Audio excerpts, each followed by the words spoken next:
जीवन से सारी दुख और परेशानियां भी दूर होती हैं। तो भाई इस दिन दीपक का विशेष रूप से ध्यान रखना आप लोग। अगर आप इस उपाय को शाम के समय प्रदोष काल में कर रहे हो, है ना, ये जो दीपक आप लोगे ये आटे का लोगे। जो आटा आप गूंद दोगे उसके अंदर कुछ भी मत डालना, मात्र साधा आटा लगाकर उसे तैयार कर लेना और एक मीडियम साइज का दीपक तैयार कर लेना। दीपक ना ज्यादा छोटा हो ना ज्यादा बड़ा हो, है ना। उसके बाद में दीपक आपका तैयार हो जाए तो इसके अंदर जो बत्ती रखोगे वो गोल बत्ती रखोगे। देखो गोल बत्ती भी दो तरह की होगी, एक बाजार की और एक घर वाली। तो कोशिश करना अपने घर में जो रुई रखी हुई है उस रुई से आप लोग एक गोल बत्ती अपने हाथों से बनाओ। उपाय का फल अच्छा मिलता है। भगवान शिव जी जल्दी प्रसन्न होते हैं। जब हम किसी भी उपाय को अपने हाथों से परिश्रम करके तैयार करते हैं तो आपको उस दीपक के अंदर एक गोल बत्ती रख देनी है। इसके अंदर जो चीज आप लोग डालोगे वो डालोगे शुद्ध देसी गाय का घी। इस बात का विशेष रूप से ध्यान रखना, शुद्ध देसी गाय का घी ही डालना है, तेल वगैरह नहीं। आज के दिन तो मत डालना, रविवार अष्टमी तिथि के दिन, क्योंकि भगवान शिव जी का सबसे प्रिय दिन और प्रिय समय पर हम लोग इस वाले उपाय को कर रहे हैं। तो थोड़ा सा शुद्ध गाय का घी इतना डालना कि वो दीपक कुछ समय तक चल सके। ना बाजार वाला मिलावटी घी डालना, ना भैंस का घी डालना, शुद्ध देसी गाय का घी। आपको ढूंढने में थोड़ी मतलब मेहनत लगेगी और महंगा भी मिलेगा, पर गाय के घी से भगवान शिव जी प्रसन्न होते हैं और उसी शुद्ध देसी गाय के घी से घर में बरकत भी बनी रहती है और हमारे घर में सुख शांति भी बनी रहती है। इसलिए इस शुद्ध देसी गाय का घी अपने घर में हमेशा रखा करो। वो भगवान शिव जी के कार्यों में भी उपयोग में आता है और उपायों में भी हम लोग प्रयोग कर सकते हैं। तो यहां पर आपकी सारी तैयारियां हो चुकी है। उपाय को करते समय शुद्धता का विशेष रूप से ध्यान रखिएगा। सुबह कर रहे हो तो भाई सुबह तो आपको स्नान करना ही करना है। बाकी शाम को कर रहे हो तो शाम को मात्र हाथ मुंह धोकर भी आप लोग इस वाले उपाय को कर सकते हो, कोई दिक्कत वाली बात नहीं है भाई। उपाय की पूरी सामग्री तैयार कर और पूजन सामग्री लेकर आपको भगवान शिव जी के मंदिर पहुंचना है, जो आपके घर के पास में हो, जहां पर शिवलिंग विराजित हो, शिवालय हो, वहां पर आप लोगों को पहुंचना है। और जैसे ही आप भगवान शिव जी के मंदिर में पहुंचते हो वहां जाकर ही उपाय शुरू नहीं करना है।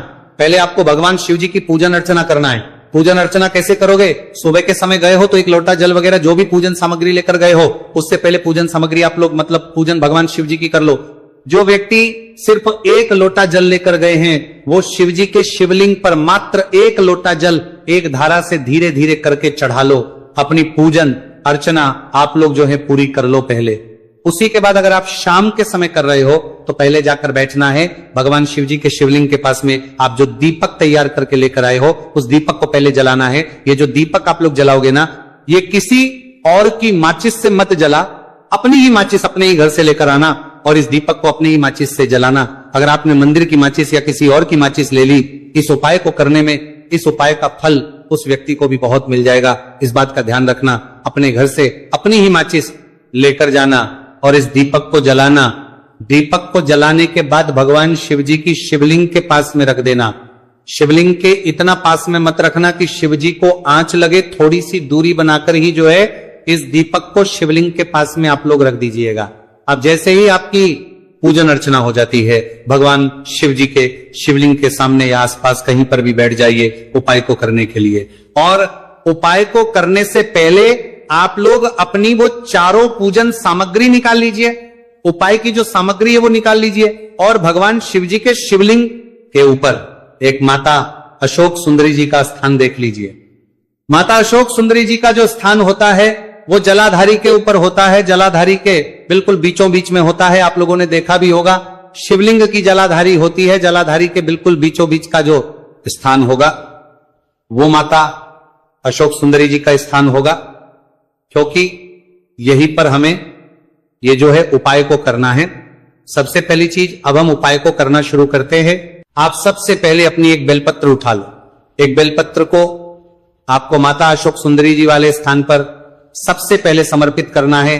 बेलपत्र की डंडी का मुख होगा जलाधारी की तरफ, जहां से जल बहता है और नीचे गिरता है, और बीच वाली बड़ी पत्ती का मुख मतलब शिवलिंग की तरफ होगा। इस तरीके से आपको इस बेलपत्र को माता अशोक सुंदरी जी वाले स्थान पर समर्पित कर देना है।